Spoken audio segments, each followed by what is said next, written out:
Je suis très heureuse de vous retrouver aujourd'hui pour vous montrer comment réaliser ce top Elodie au crochet.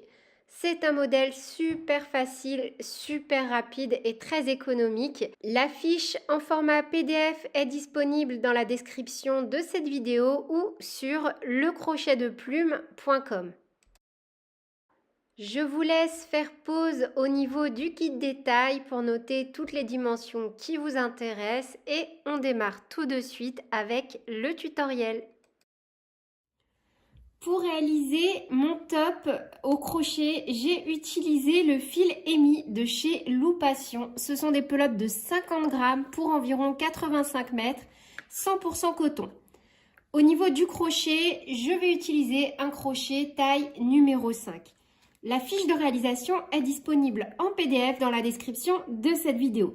Au niveau des tailles, et bien évidemment si vous faites la même hauteur que moi, ça veut dire que vous allez pouvoir jouer sur la hauteur, faire un crop top, faire un maillot qui tombe au niveau du nombril, au niveau des hanches, au niveau du bas des fesses, vous pouvez même en faire une robe, c'est vraiment à vous de voir. Donc là, je suis partie sur la même hauteur que celle que je vais vous proposer dans cette vidéo.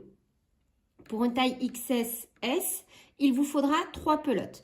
Pour une taille ML, la taille que je réalise, 4 pelotes. Pour la taille XL, 2XL, 5 pelotes. Pour la taille 3XL, 4XL, 6 pelotes. Pour la taille 5XL, 6XL, 7 pelotes. Donc au niveau de la difficulté, on est sur un niveau facile, voire débutant.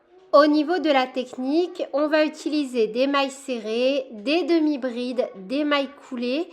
Et une fois que l'on aura réalisé la bande du bas, on va venir travailler en spirale. Du coup, on va tous commencer par faire une maille chaînette de la même taille pour venir réaliser un petit, enfin plutôt un grand rectangle de ce type, une bande de la largeur souhaitée. Donc en fonction du tombé que vous allez vouloir, ça on le voit en image juste après, on va venir faire une bande en côte. Ensuite, on va venir unir et travailler le reste de l'ouvrage en spirale. Pour réaliser ce tutoriel, je vais utiliser le fil émis de chez Loupation qui se compose de 100% coton, 50 grammes, 85 mètres. Il est recommandé de le travailler avec un crochet taille numéro 4. Moi, je vais utiliser un crochet taille numéro 5. N'hésitez pas à réaliser un petit échantillon pour être au plus près des mesures que vous souhaitez réaliser. On va commencer par réaliser une maille chaînette de 23 mailles en l'air. Donc on fait un nœud coulant, on tire et je viens réaliser 23 mailles en l'air. On pique dans la deuxième maille à partir du crochet et on vient réaliser une première maille serrée. Et on va faire un rang complet de mailles serrées. Donc là, je vais venir faire 22 mailles serrées. Donc 1, 2, 3, 4, 5, 6, 7 et 22. Une maille en l'air, on tourne et on va venir réaliser de nouveau un rang complet de mailles serrées, donc 22 mailles serrées, sauf que on ne va pas piquer comme ceci dans les deux brins à chaque fois, mais seulement dans le brin arrière, tout le temps, que dans le brin arrière. Donc pas comme ça dans les deux brins, que dans le brin arrière, sur tout le rang, afin d'obtenir le point côte. Donc on pique dans la deuxième maille à partir du crochet, dans le brin arrière, et on fait un rang complet de mailles serrées. 1, 2, 3, 4, 5,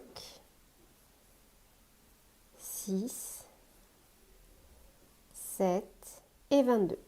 Une maille en l'air, on tourne et on va répéter la même chose jusqu'à obtenir la largeur que l'on souhaite. Donc, on saute une maille, on pique dans la suivante, toujours que dans le brin arrière et on fait des rangs de 22 mailles serrées en ne piquant que dans le brin arrière. 4, Une maille en l'air, on tourne et de nouveau, toujours en ne piquant que dans le brin arrière.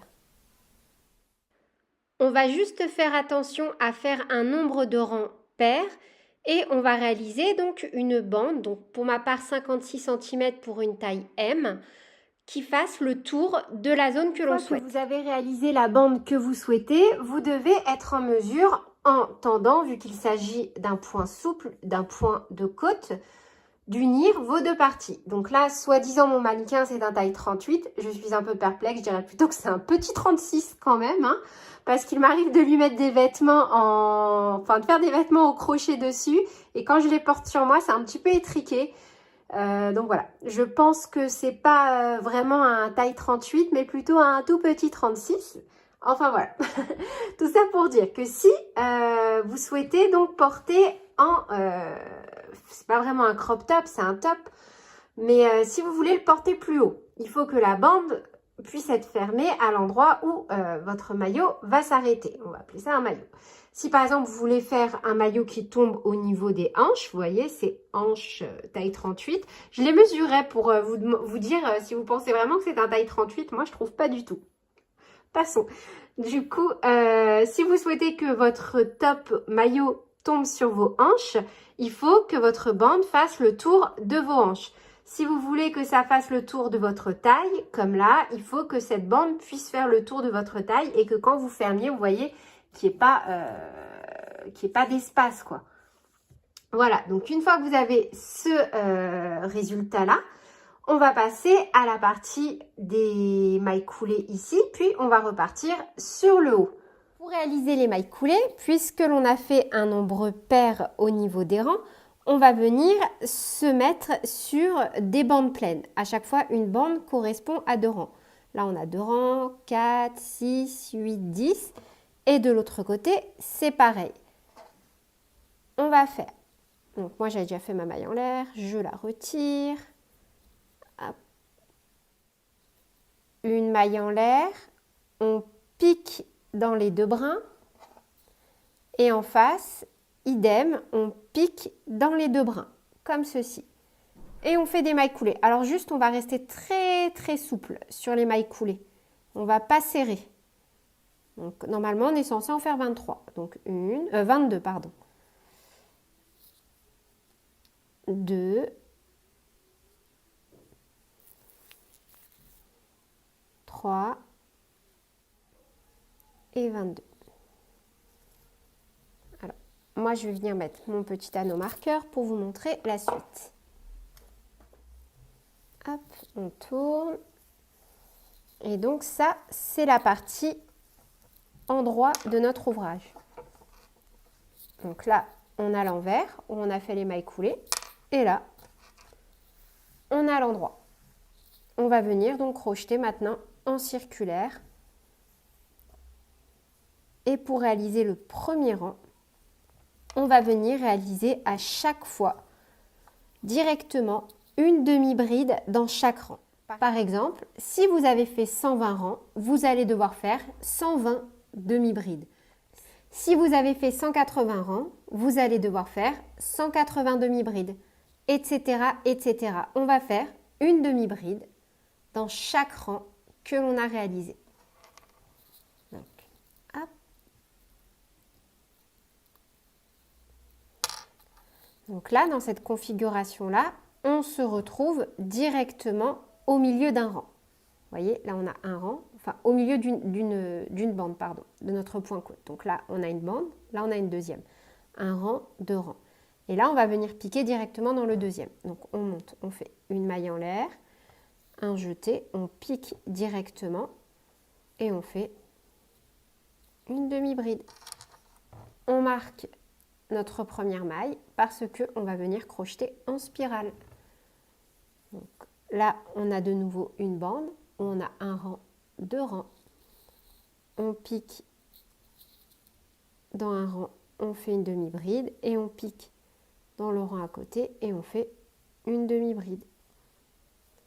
De nouveau, on a un rang, 2 rangs, on pique dans un rang, on fait une demi-bride, on pique dans le rang d'à côté Et on fait de nouveau une demi-bride. Et on va faire ça sur tout le tour. Donc là, moi j'ai réalisé 78 demi-brides pour le modèle que je suis en train de faire. Là où j'ai mon petit marqueur, directement, un jeté, je pique et on enchaîne avec une demi-bride. C'est la première demi-bride du rang numéro 2. On déplace notre petit marqueur comme ceci. Et en fait, on va enchaîner les rangs de demi-bride. Alors la petite astuce, si par exemple vous avez une forte poitrine et que vous avez besoin d'élargir votre modèle, vous pouvez réaliser quelques augmentations au fur et à mesure des rangs pour venir élargir votre modèle. Vraiment, c'est à vous de voir en fonction de votre morphologie. Voyez? Donc là, une demi-bride. Après, vous faites, là, je vous donne un exemple. Donc là, hop.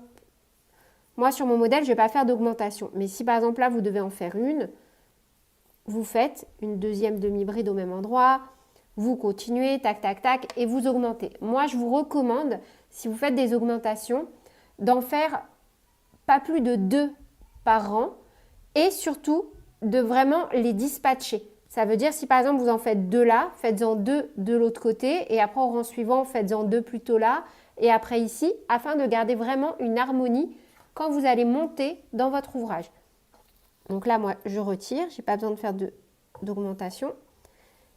Et on va donc faire que des rangs de demi-bride. Donc, au besoin, vous pouvez adapter en faisant des augmentations ou alors crocheter toujours en demi-bride jusqu'à avoir la hauteur que vous souhaitez pour votre ouvrage.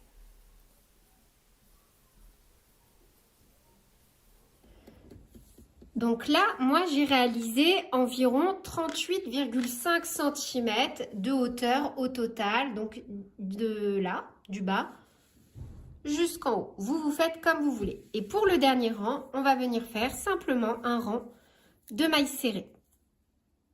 Donc, hop. Une. Je remets mon petit marqueur. Et on termine donc par un rang de mailles serrées, sans augmentation, sans diminution. On termine par une maille coulée. Une maille coulée, on tire sur la boucle, on passe le crochet derrière et on ramène la boucle à l'arrière pour avoir une jolie finition. Une maille en l'air et on coupe notre fil. Donc voilà le résultat au niveau de la taille, enfin de la hauteur de mon top. Et je suis venue mettre mes petits marqueurs derrière et devant. Hop. Vous voyez, pour baliser la zone où je vais venir faire donc mes bretelles. Alors c'est super facile. Il faut que sous le bras, donc de là à là, vous ayez au minimum 18 cm. Donc voilà. Après, c'est toujours une question pour être à l'aise dans ces vêtements. Vous faites comme vous voulez. Vous pouvez très bien vous baser par rapport à un vêtement que vous avez déjà chez vous. Mais voilà, moi là, personnellement, il y a tout pile 18 cm ici. Je pense que pour une taille XS à L, vous pouvez faire 18 cm. Et de la taille de XL à 6XL, vous pouvez laisser 20 cm. Après, c'est à vous d'adapter. Mais voilà, si vous aimez aussi être à l'aise dans vos vêtements, je vous conseille au minimum de laisser 18 cm ici. Et donc, on va passer à la réalisation des petits. Donc là, j'ai déjà réalisé une première bretelle de 24 cm et je vais venir faire la même chose de l'autre côté. La bretelle, après, vous pouvez l'ajuster également en fonction de vos goûts. Vous allez voir, c'est super facile et super rapide. Donc, on se repositionne au niveau d'un marqueur. On rattache notre fil, une maille en l'air, traditionnel petit nœud.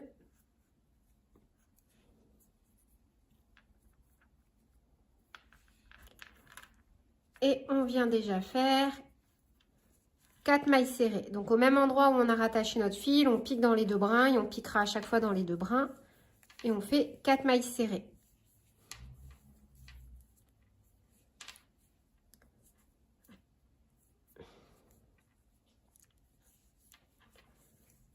Une maille en l'air, on tourne et de nouveau 4 mailles serrées. Et on va faire des rangs de 4 mailles serrées jusqu'à obtenir une hauteur totale de 24 cm. Au niveau vraiment de la hauteur de la bretelle, c'est à vous de faire en fonction de vos goûts et de vos envies. Peut-être que vous allez avoir envie de faire 20 cm ou 28 cm. Ça va être vraiment fonction du rendu que vous voulez donner à votre maillot au final. Donc, on va venir se positionner comme ceci pour venir faire un rang de mailles coulées. Sauf qu'on va faire en sorte de venir faire le rang de mailles coulées vers l'intérieur. Comme ça, on n'aura pas de démarcation de l'autre côté, du côté en fait endroit. Donc, on se positionne. Donc là, j'ai fait une maille en l'air.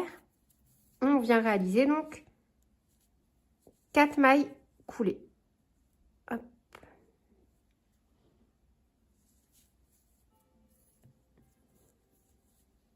Donc, 1,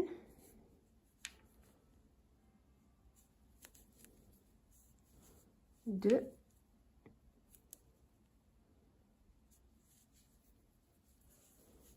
3,